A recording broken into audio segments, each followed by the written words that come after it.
عمرے میں چہرے کا پردہ کیسے کریں؟ آمنہ صاحبہ حیدرآباد انڈیا سے۔ عمرے میں عورت کے چہرے کے پردے کا کیا حکم ہے؟ ہم کس طریقے سے اپنا چہرہ ڈھانکیں؟ نیز اگر چہرے پر کپڑا لگ جائے تو اس کا کیا حکم ہے؟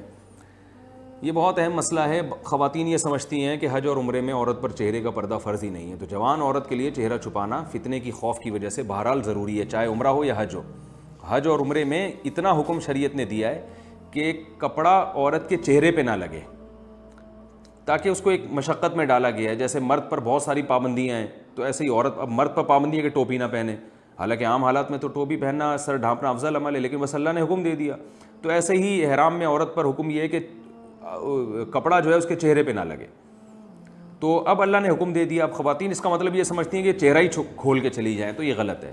تو اس کا حل ہے، وہاں کیپ والی جو ایک شیڈ والی کیپ ملتی ہیں جس میں کپڑا لٹک جاتا ہے آگے، وہ کپڑا چہرے پہ بھی نہیں لگتا اور خواتین کا چہرہ بھی چھپ جاتا ہے، تو وہ استعمال کیا جائے۔ اس سے پردہ بھی ہو جائے گا، یعنی پردے کا فریضہ بھی ادا ہو جائے گا اور احرام کی پابندی پر بھی عمل ہو جائے گا۔ اور اگر عورت کا کپڑا یعنی چہرے پہ لگ جائے تو اگر 12 گھنٹے یعنی آدھا دن تک لگا رہے گا تو دم واجب ہوگا۔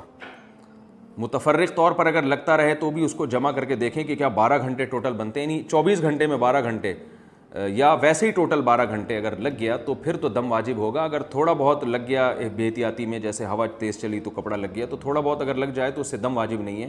اس کا حل پھر یہ ہے کہ چند ریال جو ہے وہ آپ صدقہ کر دیں، یعنی اس میں صدقہ فطر واجب ہوتا ہے۔ اس کی ڈیٹیل بہت لمبی ہے، اس میں آسان حل یہی ہے کہ جب حج یا عمرے سے واپسی ہو تو کچھ ریال 50، 100، 150، 200 حسب توفیق جتنا اللہ نے دی ہے، کیونکہ کچھ نہ کچھ کوتاہیاں انسان سے ہوتی ہے، وہ واپسی پہ صدقہ کرتے ہوئے آئیں، تاکہ اگر کچھ کوتاہی ہو بھی گئی ہے تو اس کے ذریعے اس کی تلافی ہو جائے۔